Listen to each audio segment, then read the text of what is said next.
Nous allons maintenant voir comment créer des formulaires afin que la personne naviguant sur votre site puisse vous faire parvenir des informations.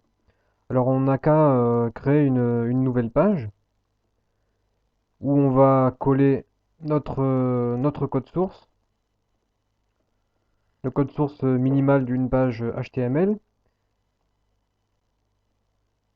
On vide tout ce qui est à l'intérieur des balises body. On sauvegarde la page, donc on va la sauvegarder dans le dossier mon site web. Donc directement ici, et puis on va l'appeler formulaire.html. On enregistre. Là, notre code s'est coloré. Alors maintenant, nous allons commencer à programmer ce petit formulaire. Donc là, on a une prévisualisation. Pour créer un formulaire, on ouvre la balise qui s'appelle form. F-O-R-M. Ensuite, le premier attribut, c'est l'attribut méthode. M-E-T-H-O-D. Alors, il existe deux principaux paramètres pour l'attribut méthode qui sont euh, les attributs post, P-O-S-T, et get. Alors, get envoie les informations dans l'URL. Ça veut dire que si une personne vous envoie remplit un formulaire et qu'on lui demande son nom par exemple, eh bien dans l'URL, il y aura marqué l'adresse mail du site, et puis point d'interrogation, nom, égal, euh, truc. Donc avec la méthode get, les informations sont transmises par l'URL. Alors cette méthode n'est pas vraiment conseillée. Nous allons plutôt utiliser la méthode post qui envoie directement les informations sur une autre page web. Et une fois qu'on a écrit cette méthode, il y a une action à faire. Action égale. Alors normalement, pour les formulaires, sur la plupart des sites web, on, on envoie le formulaire sur une autre page qui est une page PHP. Autre page .php. Alors sur cette page PHP, il y a un code qui récupère les informations, par exemple le nom de la personne, le pseudo de la personne, le mot de passe, l'adresse email, et on peut eh bien, stocker ces informations dans notre base de données ou les comparer avec ce que nous avons dans notre base de données. Seulement, le PHP n'est pas au programme de ce cours de HTML, donc même si c'est la méthode la plus courante, nous n'allons pas la voir ici.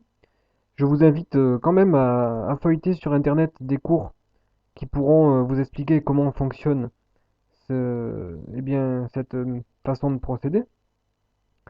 Et nous allons utiliser plutôt une fonction qui est mail2,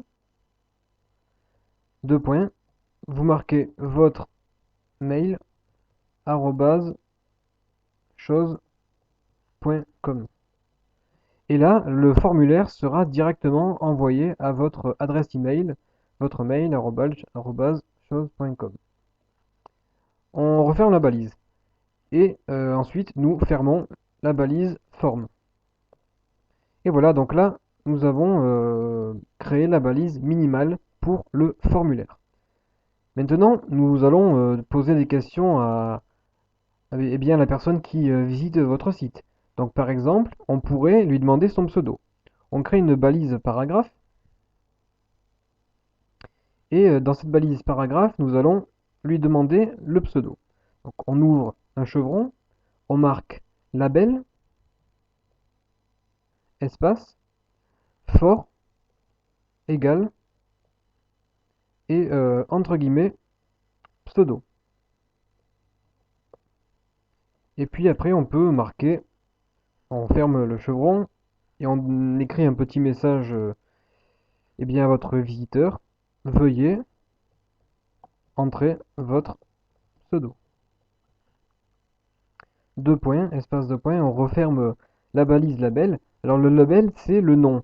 Ce sera ce que la personne verra, l'information qu'il devra rentrer. Ensuite, pour pouvoir récupérer eh bien, ces informations, on ouvre la balise input qui permet de récupérer des informations. Ensuite, on doit donner le type de cette balise. Donc type est égal Entre guillemets, eh bien c'est du texte, T-E-X-T. Le nom, name, qui est égal à pseudo, puisqu'on veut le pseudo. On écrit encore un attribut id égal entre guillemets pseudo. Alors ça nous servira à nous en fait pour pouvoir savoir qu'est-ce que nous recevons. Puisque lorsque la personne va rentrer son pseudo, il faut bien donner un nom à la case, au champ de texte dans lequel il va écrire. Donc on l'appelle pseudo, comme ça nous on sait que on pourra dire la valeur de pseudo est égale à, et puis on affichera le pseudo de la personne. Et ensuite, si vous le voulez, ce n'est pas obligatoire, vous pouvez faire value est égal, et entre guillemets, vous pouvez marquer le texte par défaut. Ce sera le texte qui sera affiché par défaut dans le champ de texte. Donc là, pour l'instant, je ne vais pas le faire, et on referme la balise. On peut enregistrer, et là, si on regarde dans la fenêtre de prévisualisation, nous avons veuillez entrer votre pseudo, deux points, et là, on peut marquer notre pseudo. Voilà, donc là, on peut rentrer le pseudo que nous voulons. Alors, il faut savoir que le label, c'est ça en fait, c'est veuillez entrer votre pseudo. C'est pour expliquer à la personne ce qu'il doit entrer, mais ce n'est pas obligatoire de le mettre. Vous pouvez directement mettre la balise input. Maintenant, nous allons voir comment rentrer plusieurs lignes. Comment écrire plusieurs lignes. Donc, on copie le label, CTRL-C, CTRL-V. Label for, eh bien, long texte. On va l'appeler long texte. Euh, écrivez un commentaire. Par exemple, vous pouvez créer une page qui contiendra un champ de texte et vous pourrez demander à votre visiteur de dire les défauts du site, ce que vous devez améliorer. Donc au moins vous pourrez recevoir des conseils et l'avis des visiteurs. Nous allons faire un break, tac,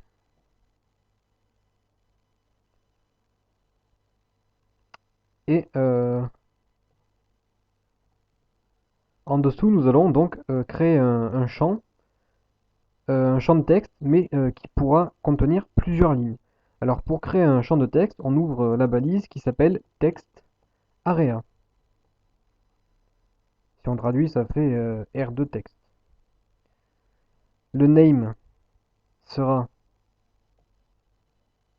par exemple votre commentaire. Et puis on va aussi créer un ID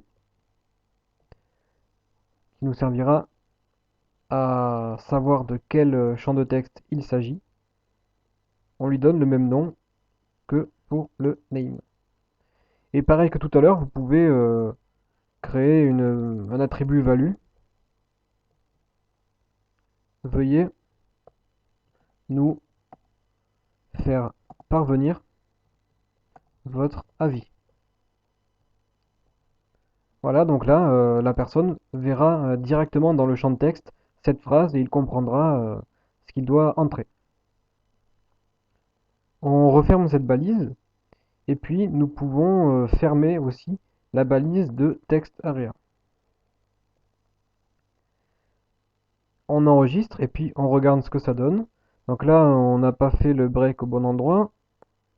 On va le copier et on va le coller deux fois. On enregistre. Et voilà, donc là, nous avons veuillez entrer votre pseudo. On peut rentrer notre pseudo et on peut écrire un commentaire. Nous allons maintenant passer à quelque chose d'un tout petit peu plus compliqué. On va encore créer un paragraphe de manière à organiser notre page. Et nous allons voir maintenant comment créer des cases à cocher.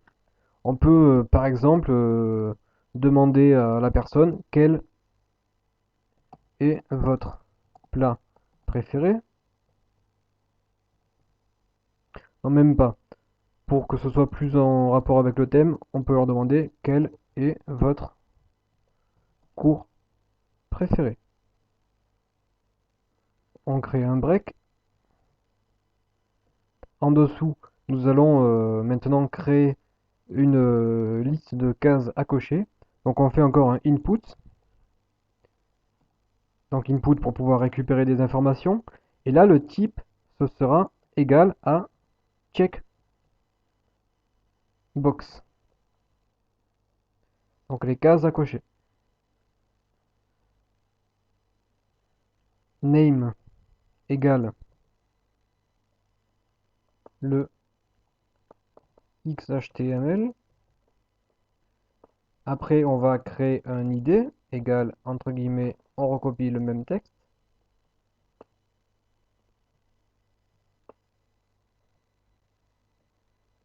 Nous allons même pas mettre le. Voilà.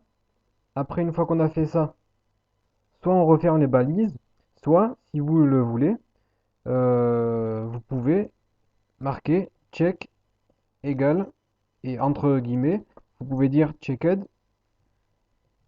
qui veut dire que la case sera déjà cochée et bien d'office. Donc là, on va pas le mettre. On referme la balise. On va créer un label pour pouvoir montrer à la personne en fait la case qu'il va cocher, pour pouvoir lui expliquer à quoi est associée la case. For égale, entre guillemets, et là on va dire XHTML. On ferme la balise, et puis dans le texte que la personne verra, on marque XHTML, et là il comprendra que s'il cause la case à cocher à ce texte, eh bien ça voudra dire que son cours préféré est le XHTML. On referme la balise label et on crée un break pour pouvoir retourner à la ligne. Maintenant, nous allons copier ces deux dernières lignes, CTRL-C, CTRL-V, CTRL-V, et nous allons simplement renommer les champs de texte. Donc le cours de Unity 3D.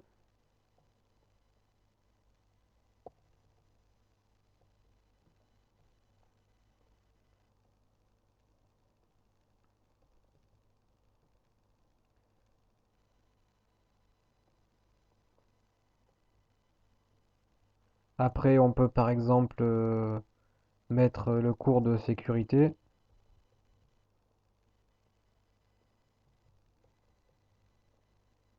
Et puis on va s'arrêter à 3.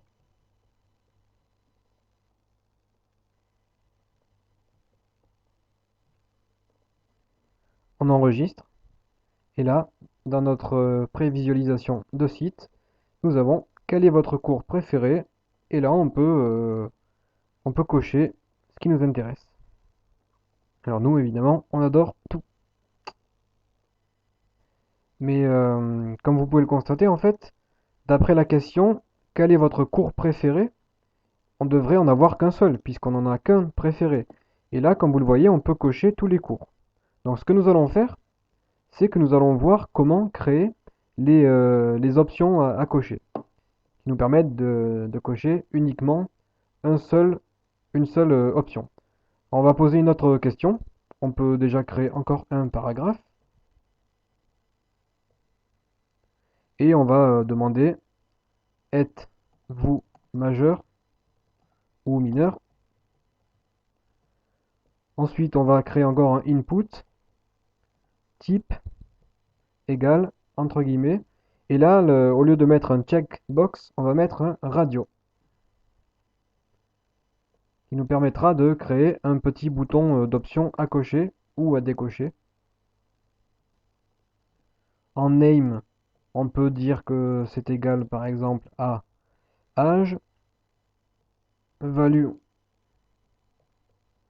La value, ben, c'est la valeur de notre case à cocher. Donc pour la première case, on va marquer majeur.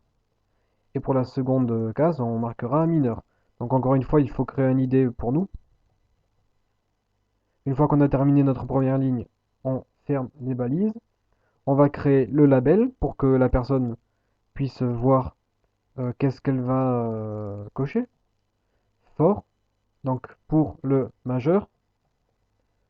On ferme la balise. Là, on marque majeur. C'est le texte que verra la personne. On peut fermer la balise label. On fait un break pour pouvoir retourner à la ligne. On va copier cette ligne. CTRL-C, CTRL-V. Et nous allons marquer mineur. Donc c'est la deuxième option.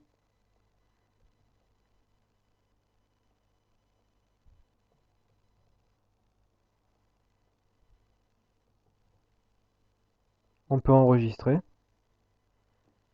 Alors là, il y a un petit bug. On va faire un break. On enregistre. Et là, on voit êtes-vous majeur ou mineur? Et nous pouvons cocher uniquement la case que nous voulons. Mais on ne peut pas cocher les deux. Voilà. On va maintenant voir quelque chose qui est aussi très utilisé dans les sites web. On recrée une balise paragraphe. Alors en fait, c'est simplement pour organiser un peu la page que à chaque fois on crée des balises paragraphes. Vous pouvez ne pas le faire hein, si vous voulez. On va créer un menu déroulant. Donc un menu déroulant avec la petite flèche ascenseur et donc le menu qui apparaît. Et ensuite, la personne devra cliquer sur un, un élément de cette liste. On va créer un titre, donc en H2 par exemple. Et à l'intérieur de cette balise de titre, nous allons marquer le titre de notre menu déroulant. Veuillez choisir un cours dans cette liste.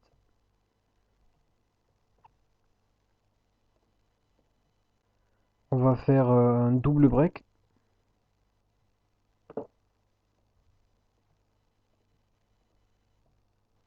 On crée un label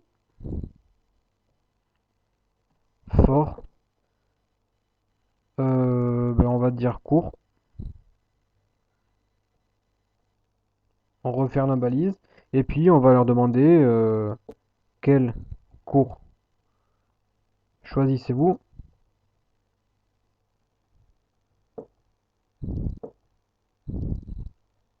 On referme notre balise. On peut encore mettre un break. On va à la ligne.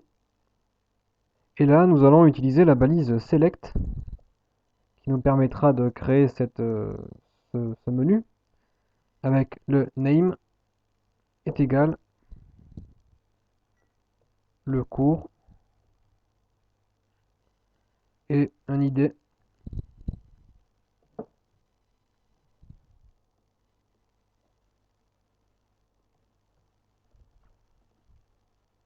Une fois que nous avons défini les premières options, on referme la balise et nous allons créer une option. Donc on ouvre la balise option, value, donc la valeur est égale à le cours de HTML. On referme la balise et là on va marquer le texte, le cours de HTML. On referme ensuite la balise option et on peut copier cette ligne pour pouvoir définir plusieurs options. Le cours de jeux vidéo, 3D, le cours de sécurité,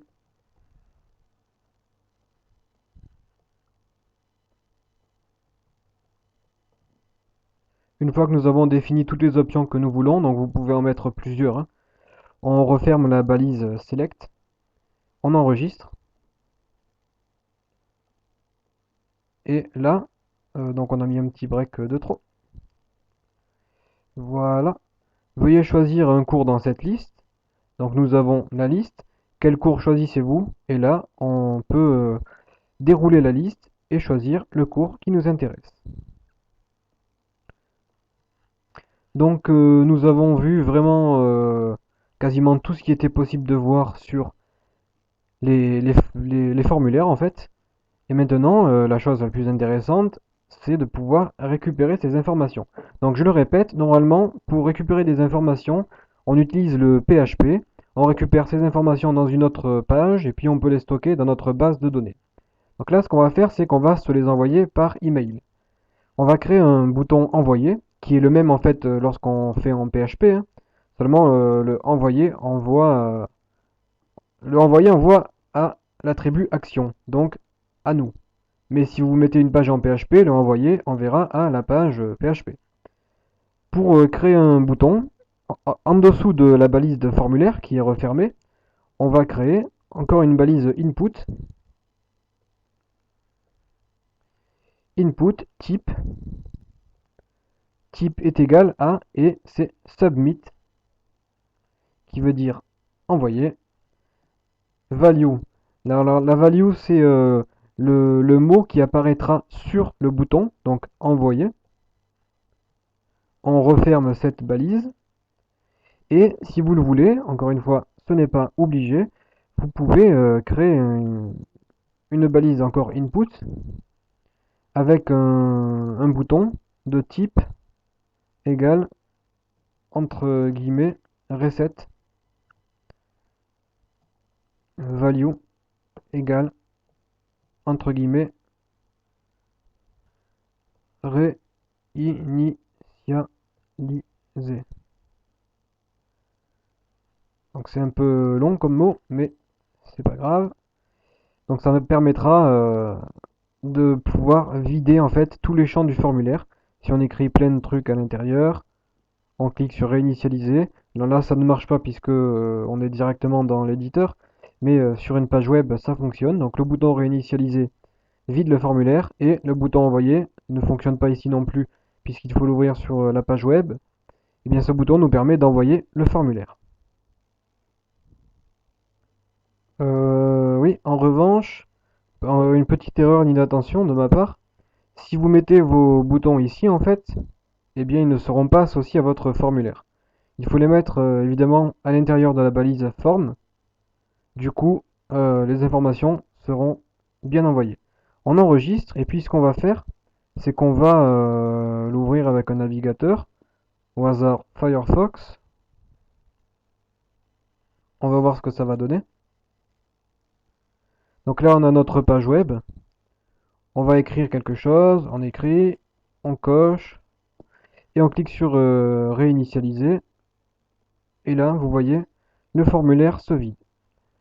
Et ensuite, donc, si vous mettez vos informations et que vous cliquez sur envoyer, eh bien, un email est envoyé à l'adresse que vous avez mis au début du champ de formulaire. Voilà, donc ce cours est terminé.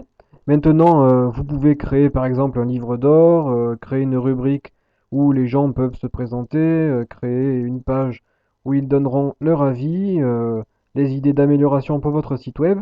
Et vous pouvez maintenant communiquer en fait avec les internautes. Et c'est quelque chose de très important puisqu'il n'y a rien de plus frustrant que de ne pas pouvoir discuter d'un support qui nous est proposé, donc en l'occurrence un site web.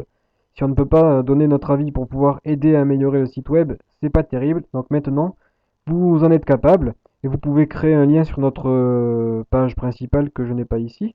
Vous pouvez créer un lien sur votre page principale et dire veuillez nous contacter en visitant cette page. Nous, on se retrouve dans notre prochain cours et on commencera à parler de CSS.